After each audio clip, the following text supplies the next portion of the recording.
Bienvenue sur le plateau de Parole d'élus. Nous recevons aujourd'hui le sénateur Les Républicains Daniel Gremillet, conseiller régional évidemment par ailleurs. Bonjour. Bonjour. Merci d'avoir accepté notre invitation. Vous êtes aussi président du groupe Énergie au Sénat. C'est à ce titre qu'on vous a principalement invité aujourd'hui. Mais avant cela, un petit coup d'œil dans le rétro, ça fait jamais de mal.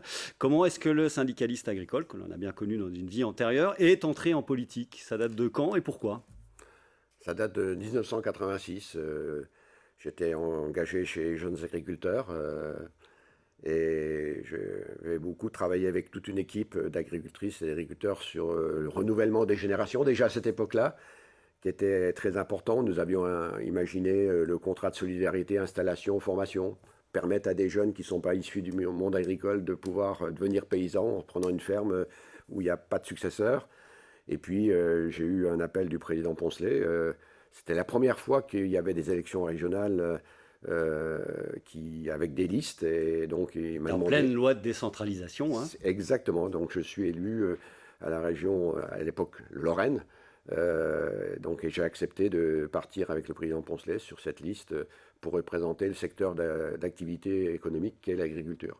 Alors, engagement à droite, comme beaucoup d'élus issus du monde agricole, aujourd'hui encarté donc chez les Républicains qui votaient ce week-end. Les 91 000 adhérents ont donc mis en tête, on va voir le tableau tout de suite, Éric Ciotti, devant Bruno Retailleau, que vous souteniez, hein, clairement. Oui, oui. Et que je soutiens pour le deuxième tour. Exactement, il y a 8 points d'écart. Daniel Gremillet, question simple. Aurélien Pradier, donc avec un peu plus de 20% des voix, est sorti du jeu. Est-ce que 8 points, ça se rattrape en une semaine? Comment vous voyez les choses? Tout est possible, personne n'est propriétaire des voix, mais tout est possible. Effectivement, 8 points, ça se rattrape.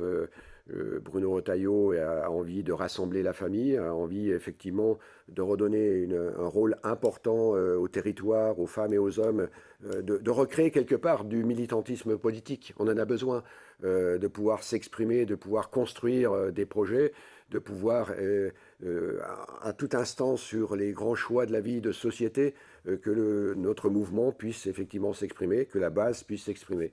Donc c'est important. Mais je suis fier surtout du taux de participation qui est quand même important. Plus de 72% de participation, pratiquement 73%. C'est pratiquement 30 points de plus que d'habitude. Donc ça veut dire qu'il y a un intérêt pour le mouvement de pouvoir effectivement définir celui qui doit rassembler toute notre famille.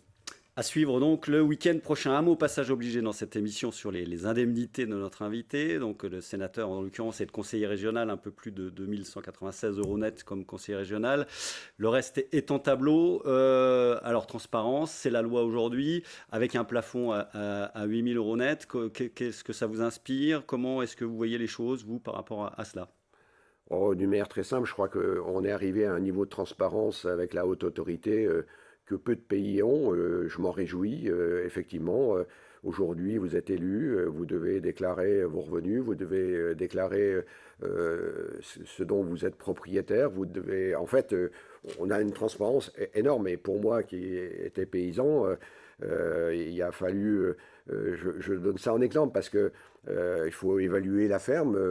Une ferme laitière, c'est pas la ferme d'un viticulteur. Et lorsqu'on est agriculteur et qu'on est élu, eh bien, quand vous n'êtes pas là pour faire le travail, eh bien, il faut employer du personnel pour le faire. Donc, cette transparence est nécessaire, cette transparence qui permet effectivement d'avoir une clarté sur la vision de celles et ceux qui ont des responsabilités politiques. Le statut de l'élu, évidemment. Alors, vous êtes rapporteur du projet de loi relatif, je vais prendre les mots exacts, à l'accélération des procédures liées à la construction de nouvelles installations nucléaires à proximité de sites nucléaires existants et au fonctionnement des installations existantes, qui a pour objectif, je reprends là encore les mots, de simplifier et d'accélérer la mise en œuvre de projets de construction de nouveaux réacteurs électronucléaires en France. En clair, simplifier la procédure de réexamen périodique des réacteurs de plus de 35 ans, qui est l'essentiel de notre parc aujourd'hui, et améliorer la gestion des arrêts prolongés de fonctionnement des installations nucléaires de base. On en est en plein dedans. On sait qu'il y a à peu près la moitié des réacteurs aujourd'hui qui sont à l'arrêt. On va rappeler rapidement, avant de vous donner la parole, ce que pèse le nucléaire dans notre mix énergétique. Nous sommes le pays le plus nucléarisé du monde. On voit ça avec ce tableau. Quel est votre rôle, Daniel Gremillet, et quel est le calendrier, et qui allez-vous écouter tout au long de ces semaines et des mois qui s'ouvrent? C'est un rôle stratégique, l'énergie. Vous savez, je dis toujours dans la vie, il y a deux éléments. avoir une assiette remplie pour pouvoir se nourrir. Et pour qu'il y ait vie, il faut qu'il y ait énergie. Et on l'a un peu trop oublié. Effectivement, nous vivons encore aujourd'hui pratiquement sous les choix qui ont été faits par le général de Gaulle, par le président Pompidou, avec le nucléaire qui a été le choix de l'indépendance énergétique de la France. Ce qui a fait d'ailleurs que la France, qui est peut-être le premier pays à travers le monde à avoir autant de production d'électricité à partir du nucléaire, est la plus décarbonée. On est en avance sur l'objectif de neutralité carbone de 2050. L'énergie nucléaire comme l'hydraulique sont des énergies complètement décarbonées. Et si je vous dis que... Mais pas renouvelable, hein, puisqu'on utilise de l'uranium, donc voilà, c'est pas Oui, oui, mais en termes d'uranium, on a des capacités et la matière uranium n'est pas l'élément clé du prix de la production électrique. Et si je vous dis que lorsqu'on additionne il y a quelques années le nucléaire à la production d'hydroélectricité, nous avions 88% d'énergie décarbonée et pilotable. On a besoin d'une énergie pilotable. Pourquoi ? Elle n'est pas en opposition avec le renouvelable, le photovoltaïque, l'éolien. L'hydraulique, que vous connaissez très bien, puisque vous soutenez également le développement de ce qu'on appelle le petit hydraulique. Ah ben, j'ai d'ailleurs déposé une loi qui a été votée à l'unanimité et qui a été reprise d'ailleurs en partie dans une loi il y a à peu près un an. Donc il faut un mix, et pour vous le nucléaire a toute sa place et doit reprendre encore plus de place, si on vous entend bien ou pas? Si on veut atteindre la neutralité carbone et notre indépendance énergétique, elle est essentielle. Et on a pris du retard, alors d'où cette loi. Cette loi, elle est faite pour accélérer les procédures. On s'est endormi, on a pris des décisions d'arrêter la centrale de Fessenheim, alors qu'il n'y avait aucune obligation. L'agence de sécurité nucléaire ne disait pas alerte, il y a un danger, il n'y avait rien du tout. On a fait ce choix-là par un accord politique à l'époque de Hollande et du président Macron ensuite vis-à-vis des écologistes, mais ce qui nous a mis dans une grande fragilité. On était le pays dans l'Union européenne où le qui exportait le plus en plus. Qui exportait le plus et où l'électricité était la plus faible d'Europe. Aujourd'hui, on est pratiquement les avant-derniers. Le prix de l'électricité en France est bien plus élevé qu'en Allemagne, qui produit l'électricité avec du charbon et avec du gaz. Bon, ceci étant, ça fait 20 ans qu'on n'a pas fait les investissements nécessaires. Sous l'ère Nicolas Sarkozy, on a également largement freiné les investissements qui auraient été nécessaires. Et aujourd'hui, on le paye avec ces centrales qui sont... On avait décidé de faire Astrid qui notamment avait pour but de reconsommer les déchets nucléaires. Moi, je suis très optimiste sur le nucléaire.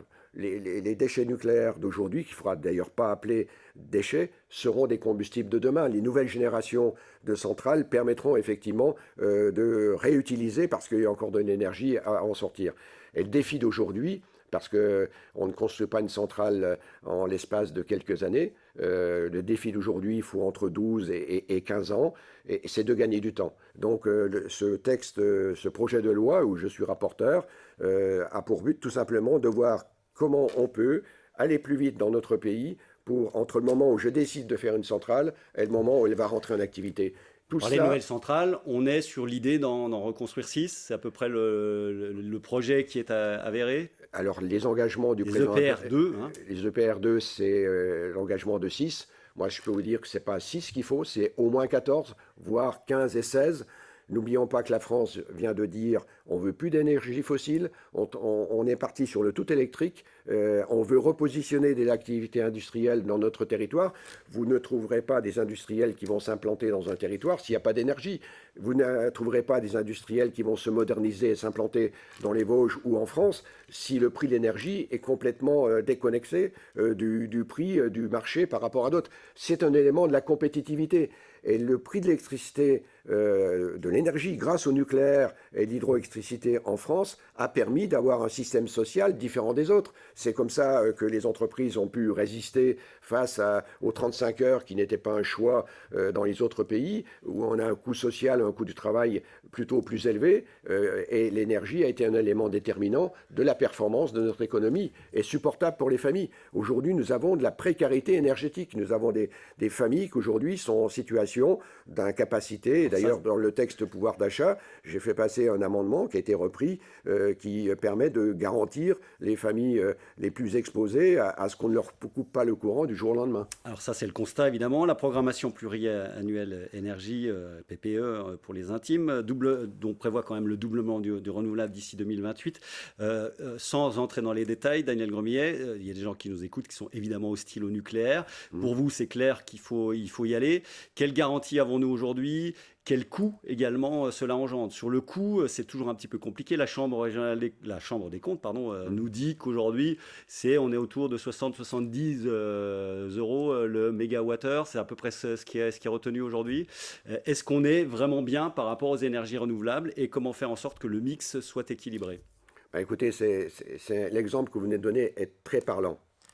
Il y a 3 ans, avant la crise, avant la pandémie, l'énergie renouvelable coûtait bien plus cher que l'énergie électrique provenant du nucléaire, provenant du gaz ou provenant